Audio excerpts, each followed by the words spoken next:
예, 총리님, 윤석열 정부가 출범한 지 2년 4개월이 지났습니다. 눈 떠보니 후진국이 되었다는 말 들어보셨습니까? 왜 이런 말이 나오고 있다고 생각하십니까? 들어는 봤습니다만 전혀 동의하지 않습니다.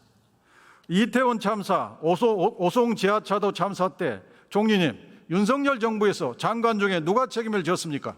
장관만이 책임질 수 있는 것은 아니라고 생각합니다. 차관급을 정치적 책임을 지었습니다.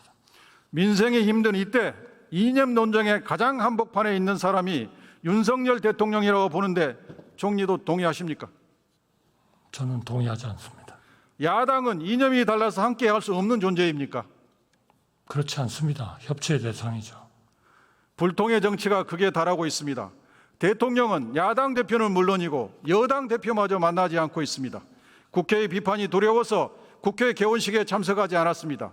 1987년 개원 이후 역사상 처음 있는 일입니다. 대신 이날 대통령은 김건희 여사 생일 만찬에 참석했습니다. 이에 대한 총리의 생각을 말씀해 주십시오. 대통령님께서 개원식에 참석하지 않으시면서 하신 말씀은 국회가 좀 더 정상화가 됐으면 좋겠다 하는 말씀을 하셨습니다. 그 얘기는 헌법과 법률에 위반되는 그러한 법률을 일방적으로 통과시켜서 계속 정부에 이송하는 것, 그런 것들도 정상화의 하나의 요인이다. 정상화해야 할 하나의 그런 요인이다, 이렇게 생각합니다. 국회 개원식에 참석하지 않으면서 국회 협조를 요구하는 것은 염치 없는 일이고 진정성이 없다, 이렇게 생각하는데 견해는 어떠신가요? 국회도 대통령에 대한 그러한 정상화를 통해서 대통령에 대한 하나의 그런 적절한 그런 대우를 해야 되는 것이 아닌가 싶습니다. 4월 총선 이후 윤석열 대통령의 지지율은 줄곧 20%대를 벗어나지 못하고 있습니다. 의료 대란, 경제 폭망, 민생 파탄, 누구 탓입니까? 불통, 무책임으로 무너진 국정을 책임지는 길은 전면적인 국정쇄신과 내각 총사퇴뿐입니다. 총리님, 내각 총사퇴에 대해서 동의하십니까?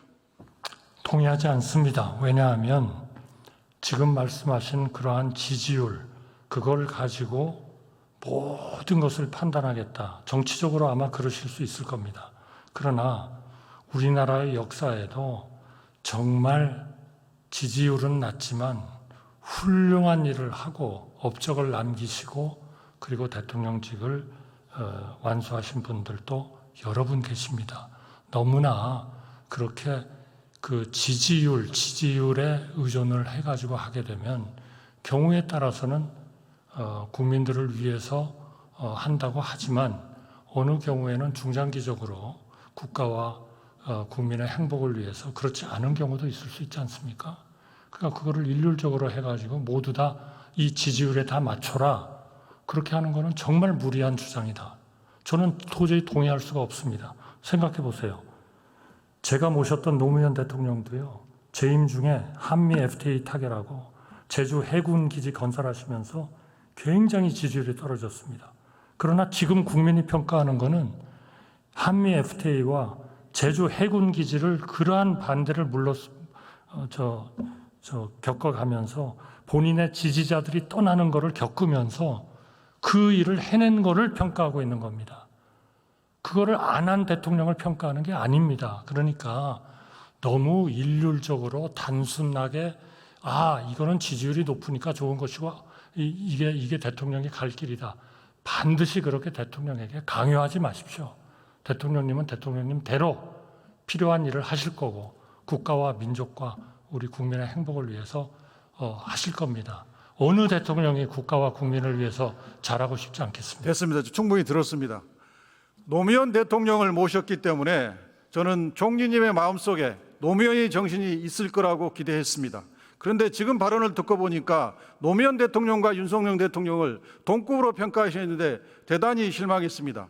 저의 실망은 총리님도 결국 관료 중에 한 분이다, 이렇게 생각이 듭니다. 들어가십시오.